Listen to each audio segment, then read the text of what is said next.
Hello and welcome. This is the Rotherham United podcast, and we have another win to talk about. And to be fair, it's the biggest win of the season so far. Probably, it's a massive win. Let's put it that way. We have a full house. Mixed with us as he was last night. His internet connection should be better, so there should be no dropping out or lagging today, Mick. I'm back in God's country, and so we've got God's Wi-Fi as well, so it should be all right. And Ben is with us pre-bedtime, so it's nice to have you with us this time, Ben. Hello.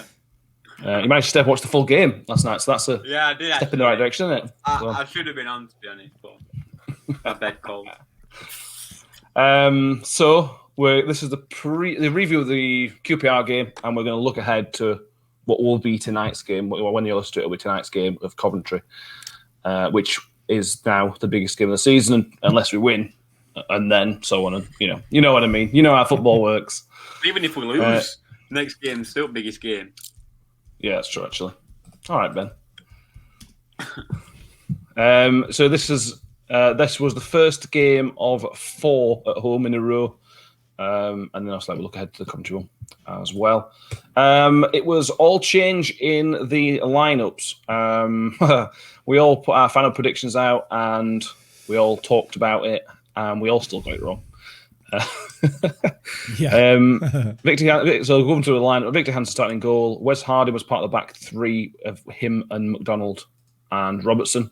Olusunde and Giles were wing backs with a midfield three of Barlaser, McDonald and Wiles. Crooksey sat just behind Freddie to start with, and that was certainly starting 11. Any issues with starting 11, Mick? What it means is we know Icky's injured, which is a problem. Yeah, but if Robertson can stay fit, that's then much less of a problem. So it's swings and roundabouts, I suppose. Yeah, it is. It is really, isn't it? No, I have no problem with the starting 11. I thought under the circumstances, it was the right move. It didn't make as many changes as I would have made, but I'm not a manager, am I? And that's probably why. So no, fine. No issues really. No issues. I thought it was a bit of a tedious first half. Quite a bad one, it. But nevertheless, he had to make the changes and rest some of the key players. And as it ended up, it worked perfectly, didn't it? I think I mentioned to you, Ben, last night at the time that it looked like a team that won't beat. First half, it looked like one team that won't beach and another team who were in the relegation zone. It was that type of first half, weren't it? Yeah, they were just coasted through that whole game. They didn't turn it up, they didn't turn it down. It was just the same level of work rate throughout the whole thing. It was literally, I didn't know how to this one season, to be honest. But yeah, I mean,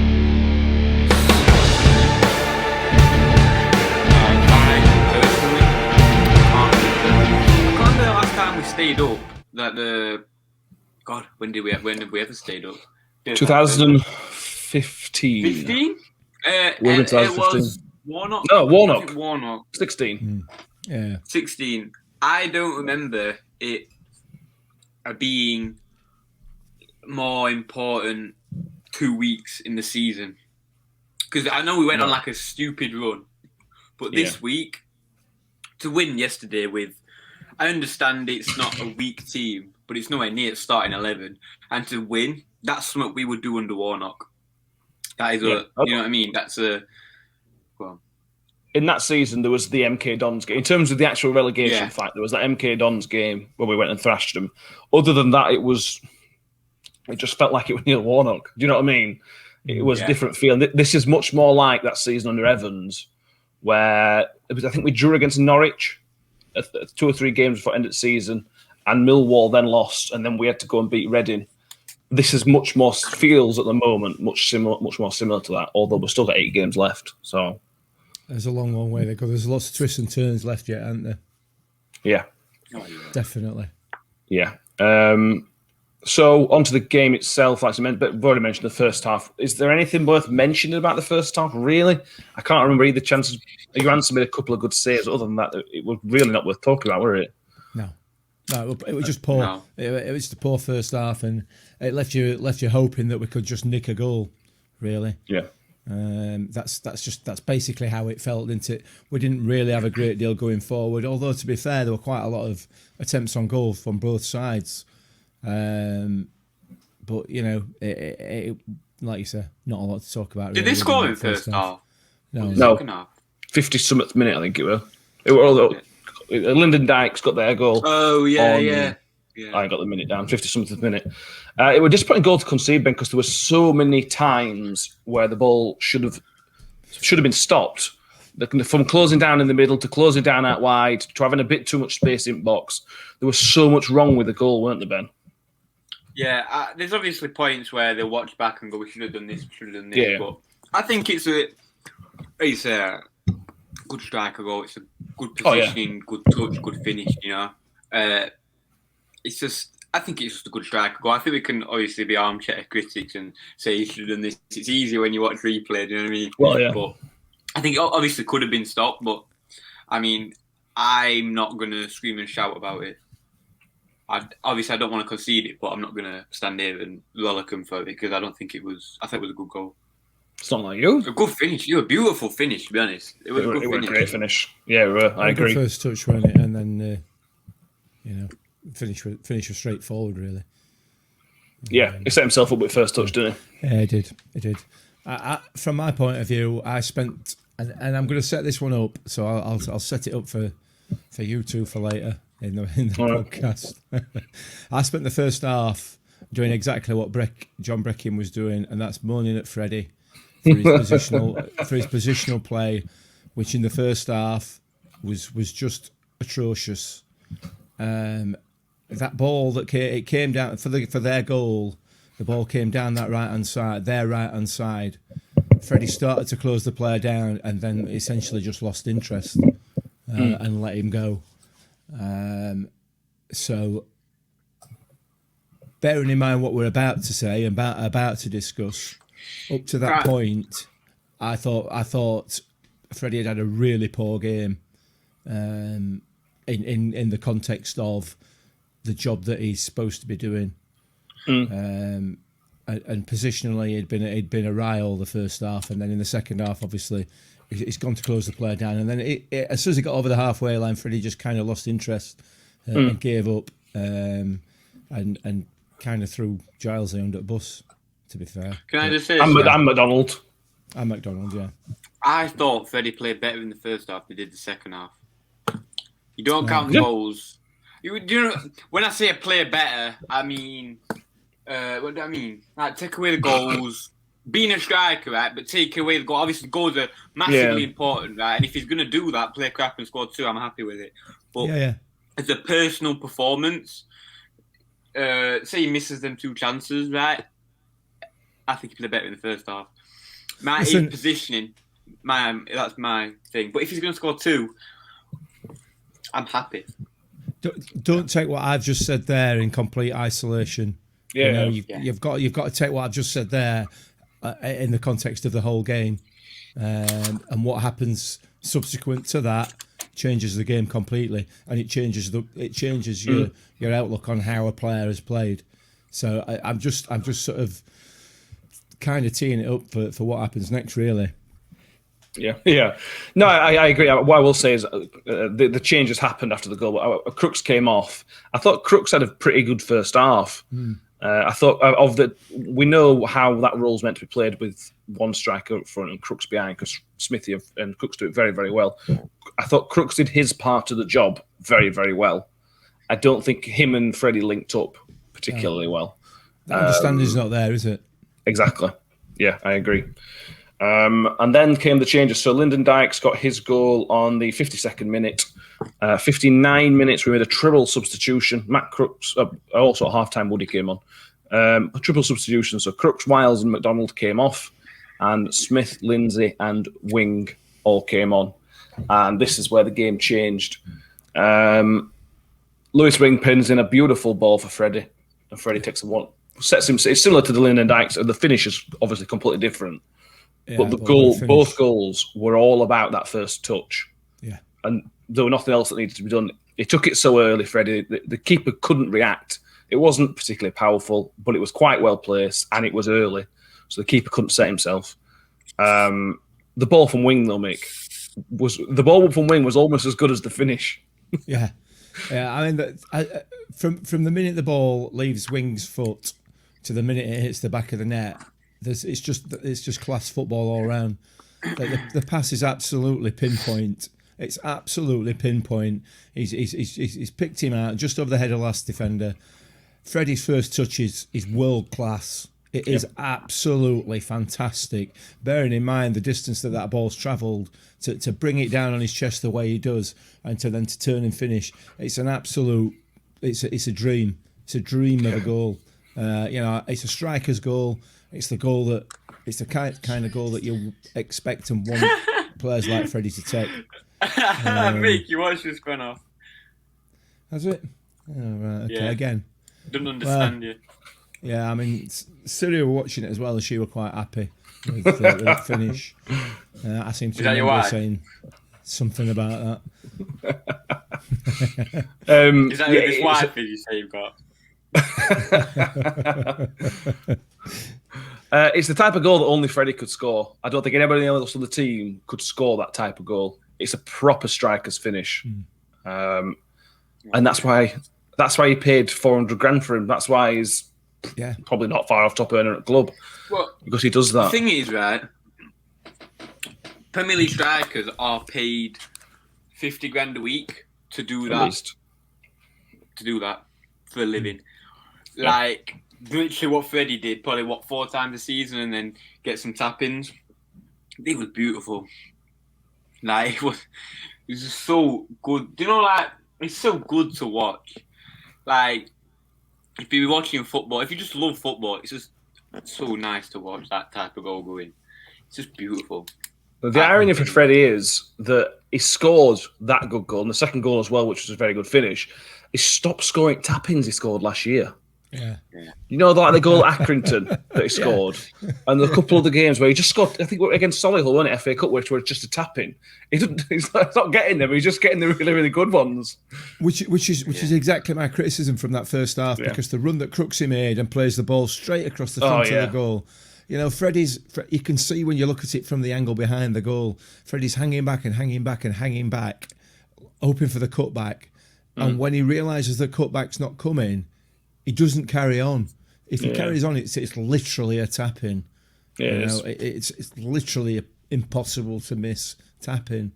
And I think that was my frustration in that first half. That kind of brought it to a head. But then he goes and does that.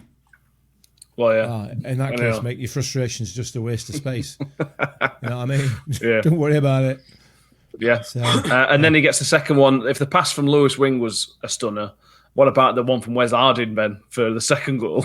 I know defenders ducked out away with it, but come on, for a right back / centre back.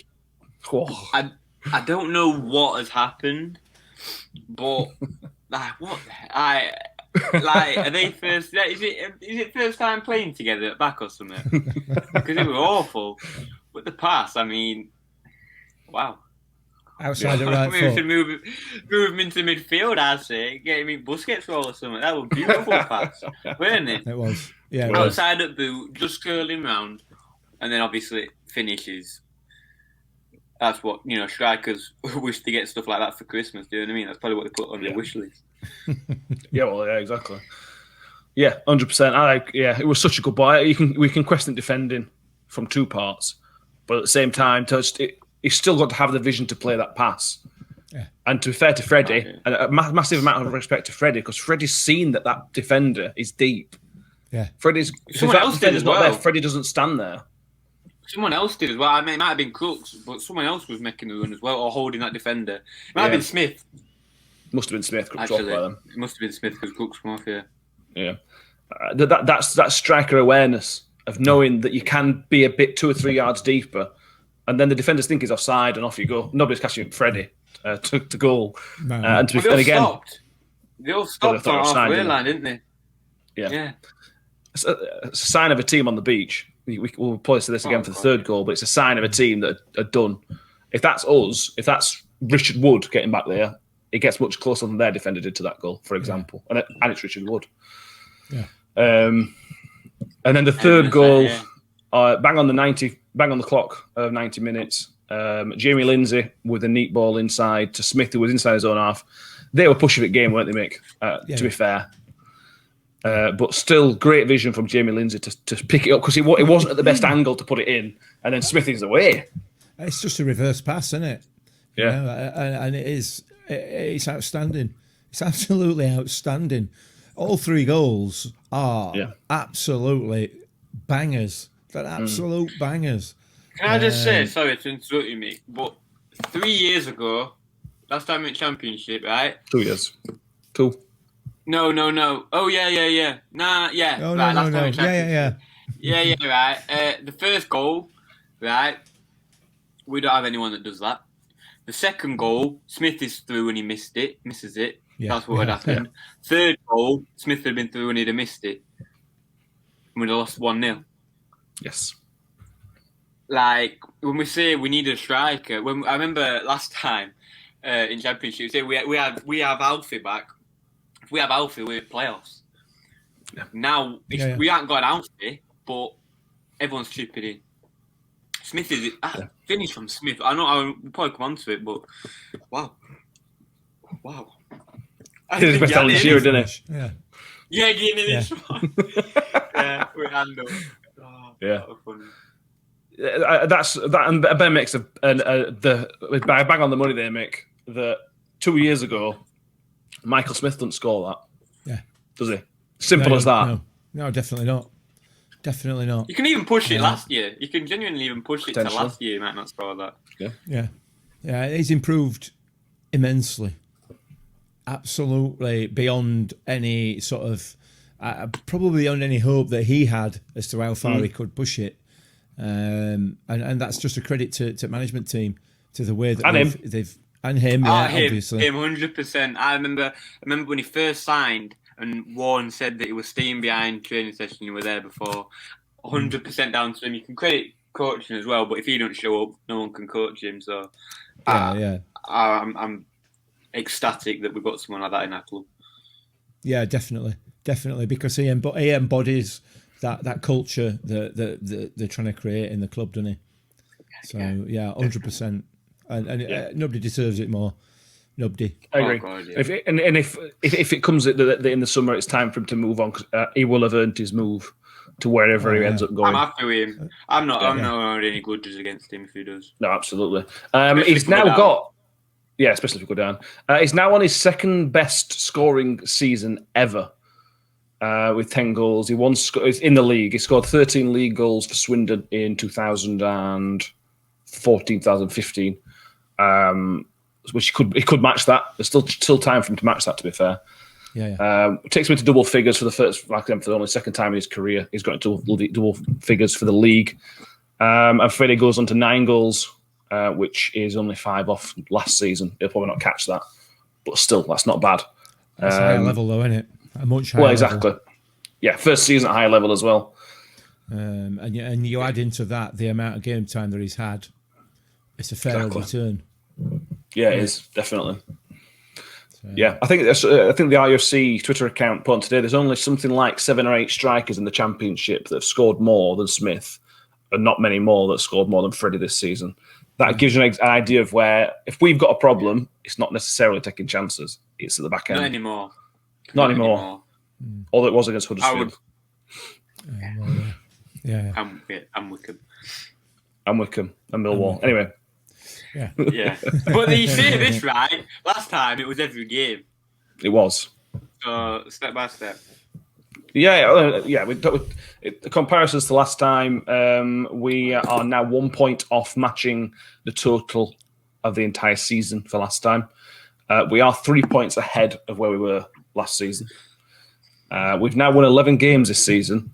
In the last 2 championship seasons combined, we won 13. So there's a good chance that we will at least match our wins total from the last 2 seasons. This season, a good chance we'll win 2. Well, that's not to keep us up is another thing, but the good chance we'll win 2 more games in the 8, or a reasonable chance anyway. But we're going to run through some performances, Mick, because Freddie takes the headlines, Smith takes a bit of credit as well. But there are so many people, and I'm going to start with Giles, to be honest, because we haven't given him stick. We've sort of questioned his defensive ability. I think that's a fair way to put it. And other than the goal, which we conceded, which, as you mentioned, probably wasn't entirely his fault, it was really, really good last night, Giles. I thought it was brilliant. Yeah, I thought he had a really good game. He had a really, really good game for him. I wouldn't. He did what I expected him to do, what you expect a left back to do defensively, and that's great. And I don't mean that to sound critical in any way, but the times that he's played previous to this, he seems to have lacked a bit of confidence, a little bit of that sort of arrogance is not the right word, but I'll use it anyway. That arrogance to just knock a ball and take a player on. You know what I mean?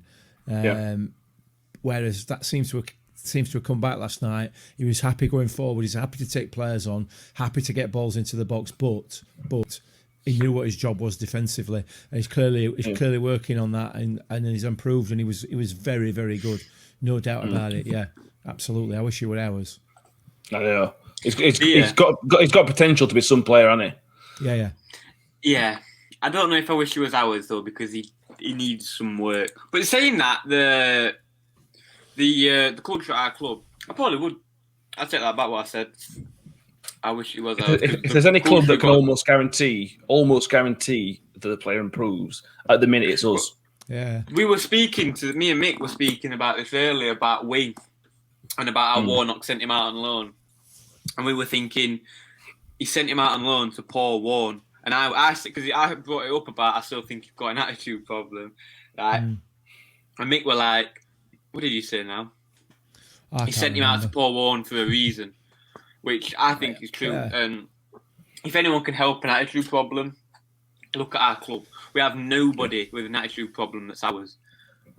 I mean, who's going to have an attitude problem? You've got Woody and Smithy leading charge. Do you know what I mean, though? Yeah. And it's like not many people can say that about the club.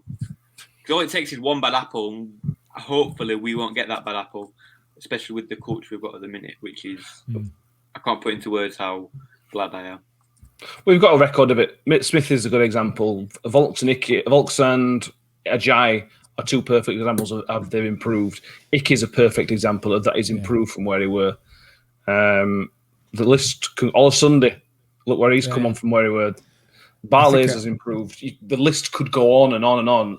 If the players are willing to, they can clearly progress at this club. Yeah. I think a word for Matt Sunday from last night, and I do hope that it's not affected his potential for having children at some stage in the future. But bless him. Two, it was not even one. It weren't just once. You know what I mean? No. I felt so bad for him. You know, and even referee were laughing at it. And that's, you know what I mean? Home over to more performances. I think you've mentioned the referee. Let's mention the referee, Mick. He had a pretty solid game. The linesman got all the offside decisions right. They're easy ones to get wrong as well, those ones. Yes. Praise where praise is due. I thought they had a pretty good game, officials.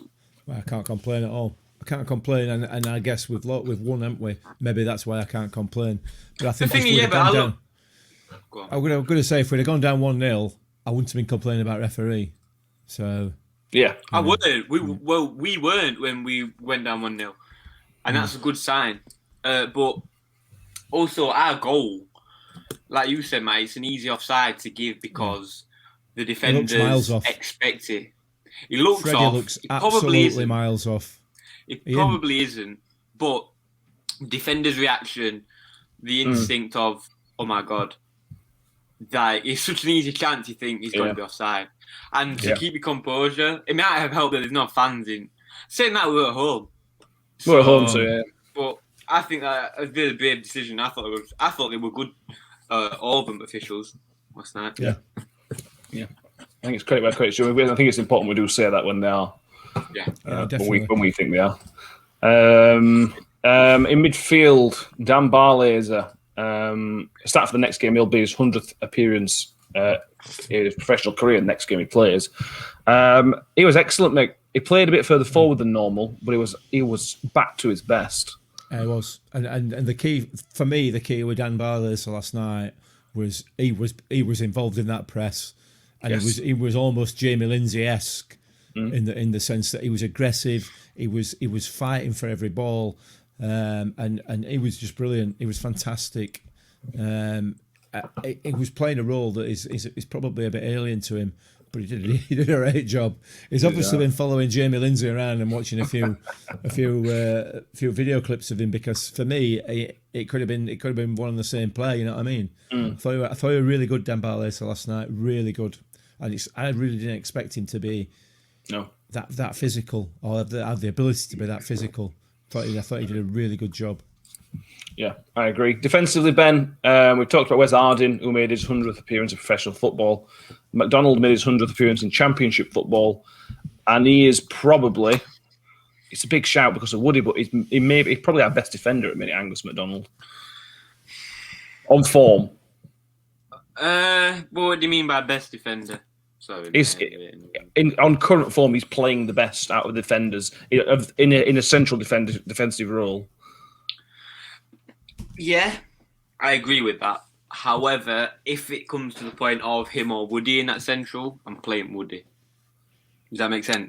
I think he is, yes. Yeah, I mean. I think he's playing phenomenal. I think he's improved from when I was slating him at start. I think he's calmed down a bit. I mean, he still needs to work a little bit on his distribution, but he's calmed down a bit. Yeah, I can't have any complaints, man. I mean, obviously, I like to criticise, but I mean, there's not a lot to criticise from anyone last night. No, I agree. Listen, Angus McDonald is showing the form that he showed at the beginning of the season. He is a good defender. There's no doubt about it. He's better now. Yeah, definitely. He's improved massively.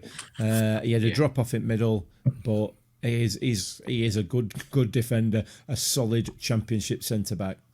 Really solid. I agree. Andy was at centre last night. Clark Robertson back in Mick. Well, not all I can say about Clark Robertson is that's what he does. Yeah. There's nothing more to say. Yeah, exactly. He is Mr. Reliable for me. When he's fit. When he's fit. Yeah. He's for me, he's another Richard Wood when he's fit. You know, he'll run through a brick wall for you.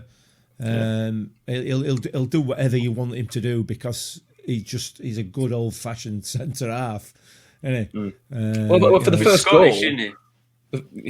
The first goal came from a Clark Robertson tackle. It came from Clark Robertson won the ball. It came to wing and the ball went in.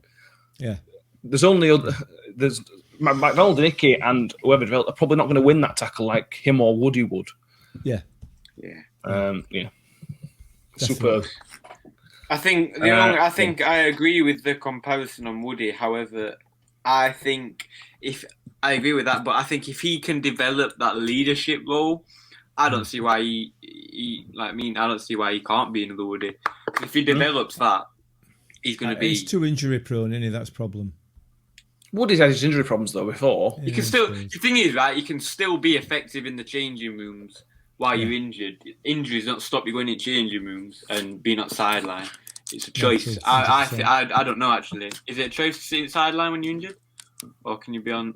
Yeah, you can choose. Yeah. It's a choice. I mean, so it's not historically not injury prone. He's 27 years old and he's already played nearly 250 times in Scotland and England. So, it's very easy to say he's injury prone, but it's just been recently. I don't know. I hope he gets back to fitness and we keep him for a bit longer, all being well, because he gives something else. But he's got to be fit. He's got to stay fit. We'll have to wait and see on that. Is there anything else you want to mention? But, well, we'll talk about Lewis Wing, I suppose. We've glossed over Lewis Wing. I don't know how I did that.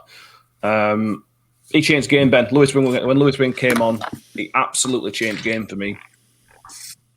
100%. I think he's a quality player. Honestly, I think he's amazing. But I do think he has got an attitude problem. He didn't show it last night, right? He was perfect last night. But you can tell by the way he plays and how good he is why he can have an attitude problem. Because he is a good player. He could, if he wanted to, he could be one of the best players in the league, I think. His passing ability and his vision is amazing. And I think he knows that. Yeah. And when you know that, I think, your ego tends to get a bit. But, I mean, last night. I mean, is there anything we need to say? Or Really. It was superb, absolutely superb. Yeah, I think there's a difference between between an attitude problem and having a bit of arrogance on football pitch. yeah, I think and all the best players have got it. All the very best players have got that arrogance, and it's not in real life. Arrogance is a bad thing. On a football pitch, it's not necessarily a bad thing. It means you're a bit more ruthless and you're a bit more belief in yourself. There's a fine line, though. I agree with that, but there is a fine line. You had the conversation with Alfie a few months ago, and he talked about that very thing, about that borderline arrogance that you've got to have as a striker, as a footballer. That belief in your own ability. Yeah, completely agree. If we stay up, he's number one on the transfer list. If we can afford him, transfer fee and wages, that's a big question. But if we stay up, he's got to be top of that shopping list. Got to be. But let's wait and see. That's all ifs and buts. Because if he demands a high wage, then you don't top list. Yeah, exactly. You don't come. We'll talk about this a lot in the summer, whatever league we're in. If you want to come, you fit into what we want to do. We're not going to change what we do for one player. No. The thing is, right, and we shouldn't. I understand that it's not enough to live off after you've done, and some people may have to get another job. You know, but when you just want to play professional football, but when you want to just play professional football, I surely take any contract. Like, even if it is lower down, look at the club we've got. I'd take a pay cut to be a part of this. Because it looks like, right, you know, in 25 years when they have a reunion and they're all still ridiculously close because that bond hasn't gone because of the culture. Do you know what I mean? That's what culture in clubs do, though.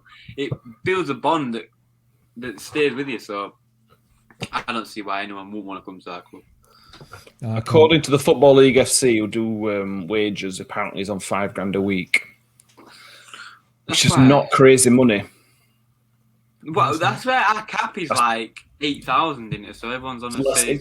It's less than that at the minute, but if you stay up, then you can increase it.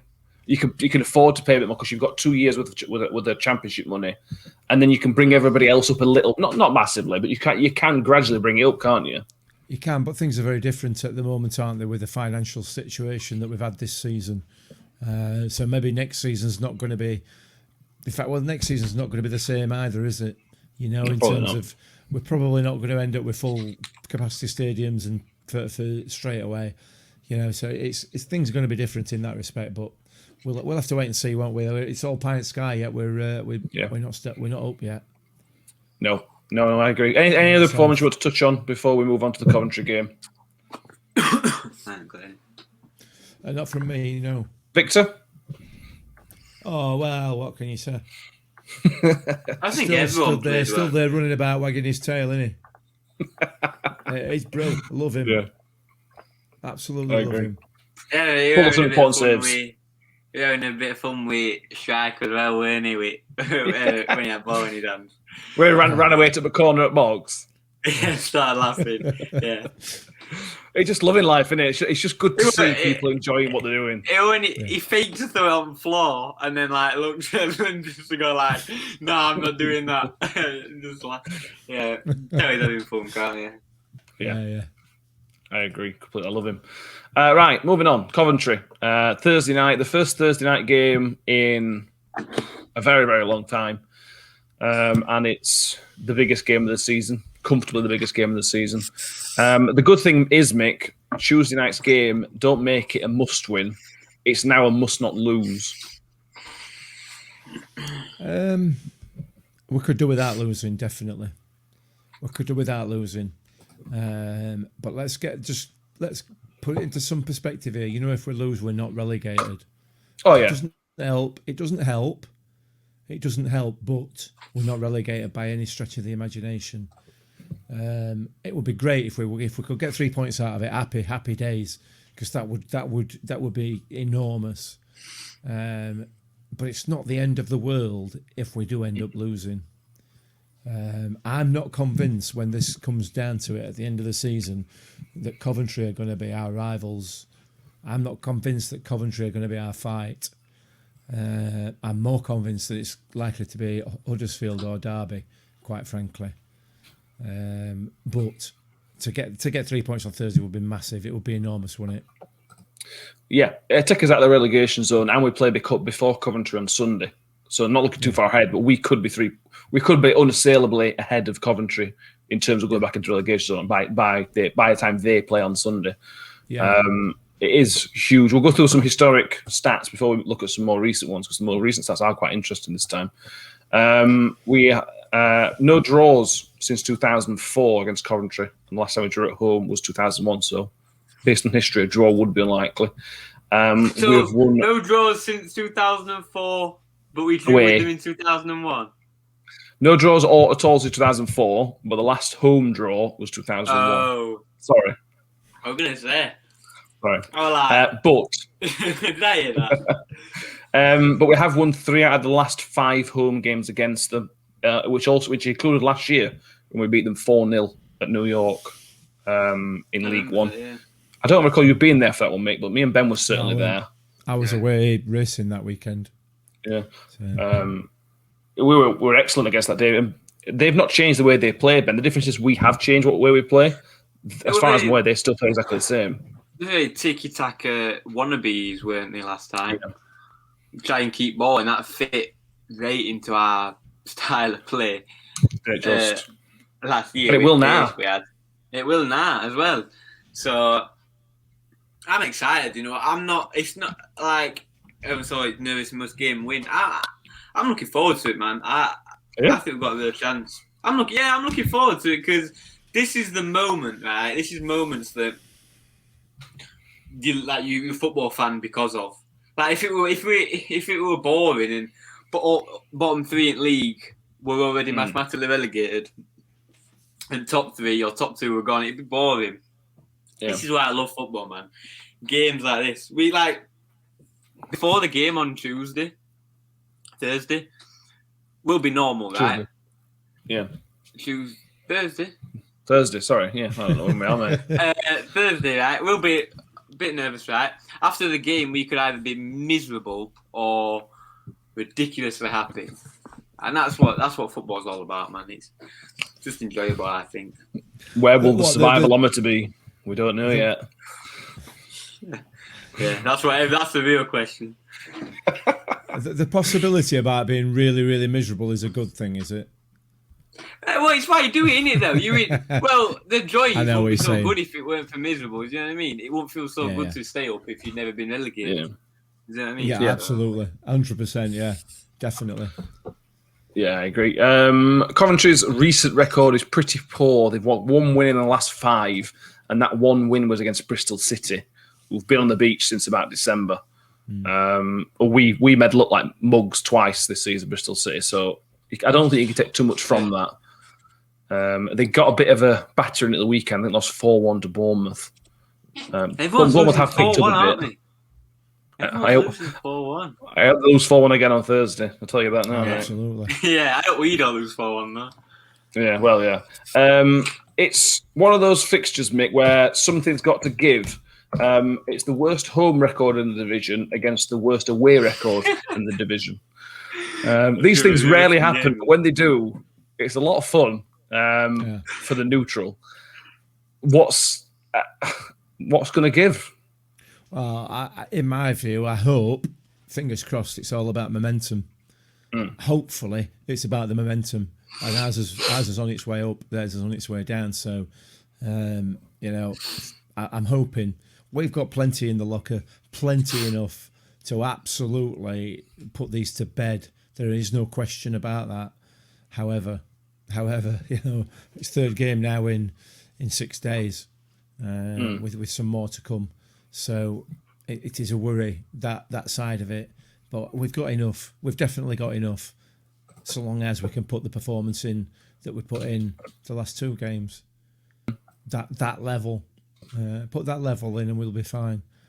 If we don't and we lose, then it's going to be another setback. But it's not the end of the world. We've still We've still got 2 plenty games of in hand. to go. Yeah, absolutely. Absolutely.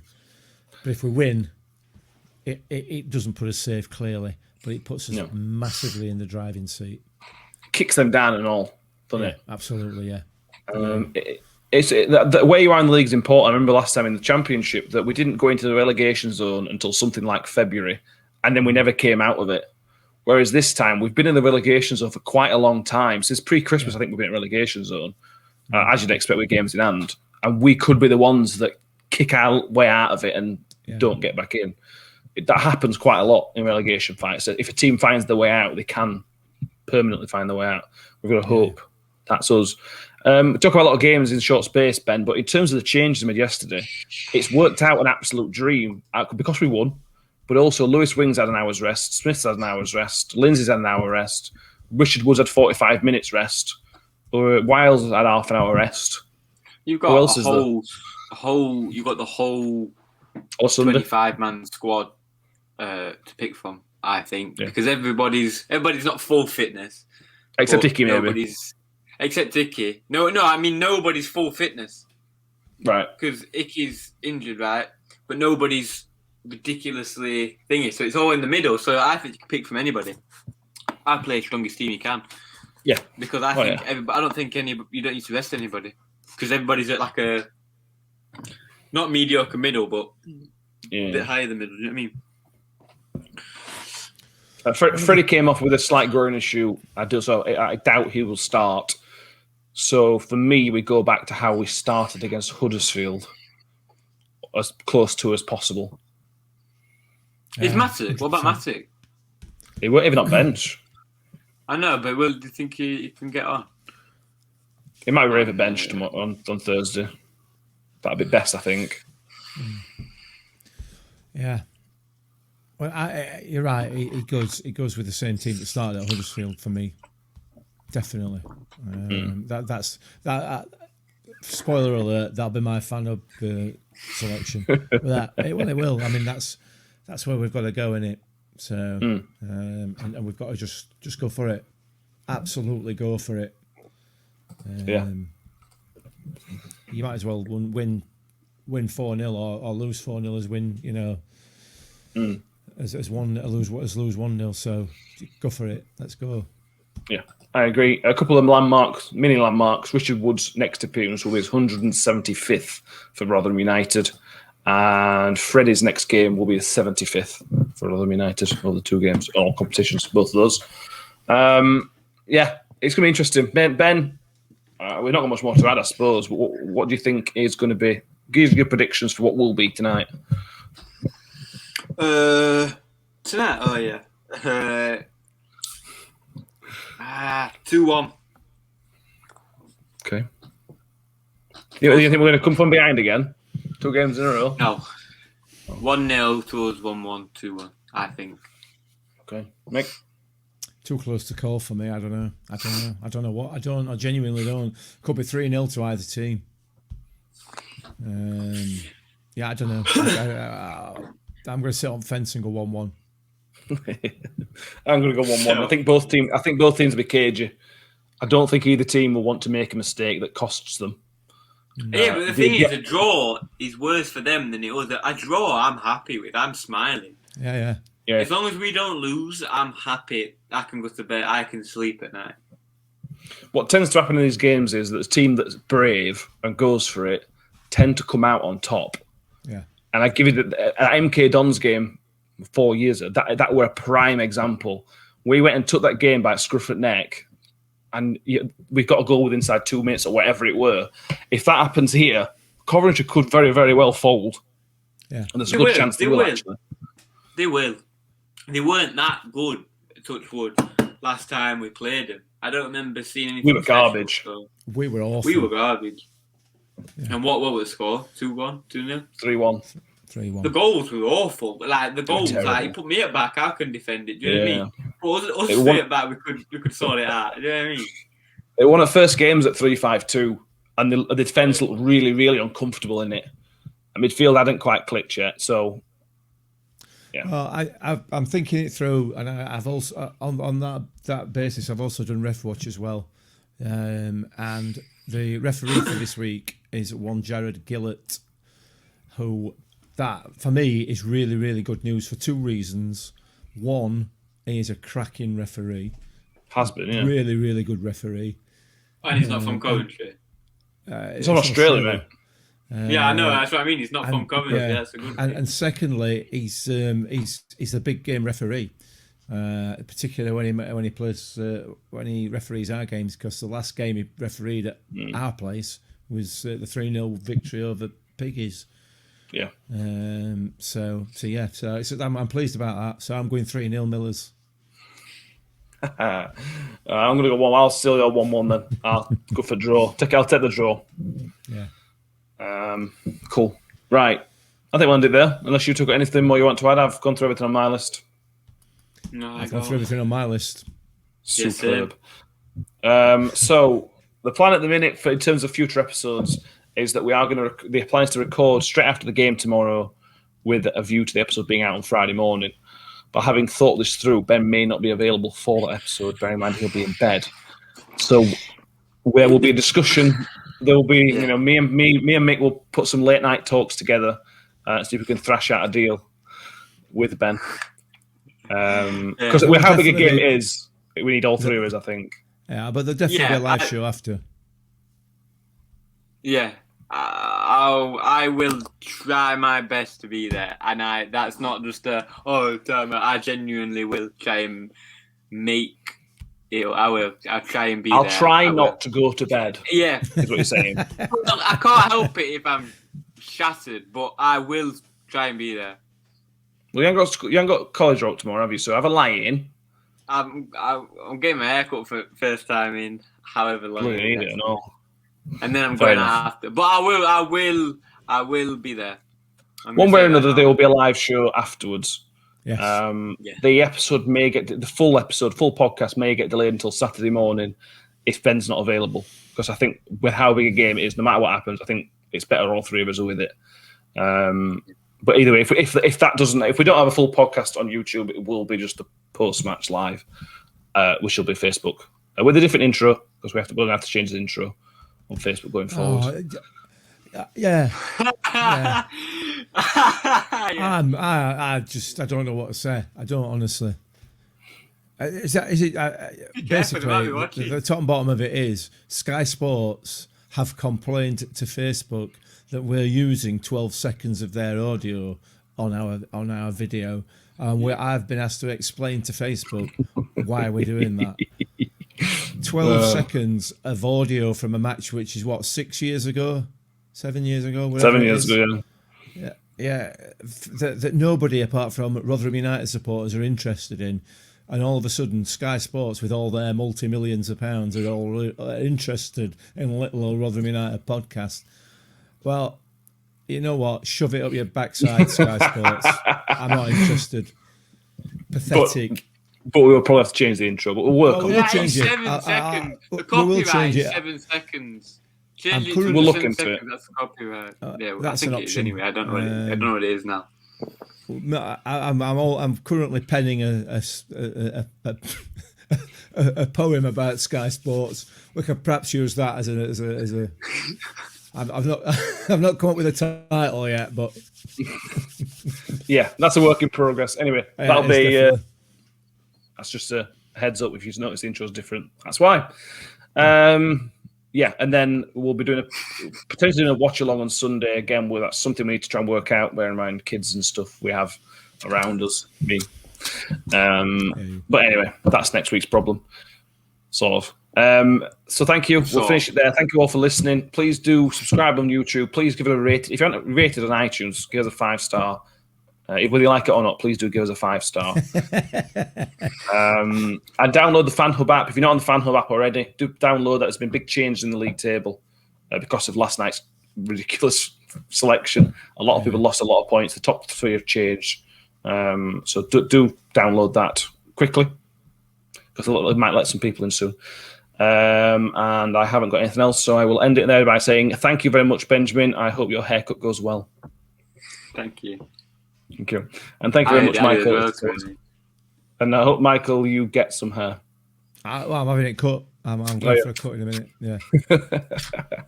Cool. Thank you all, and we'll see you all for the post match, and then whenever for the next episode. Cheers, guys.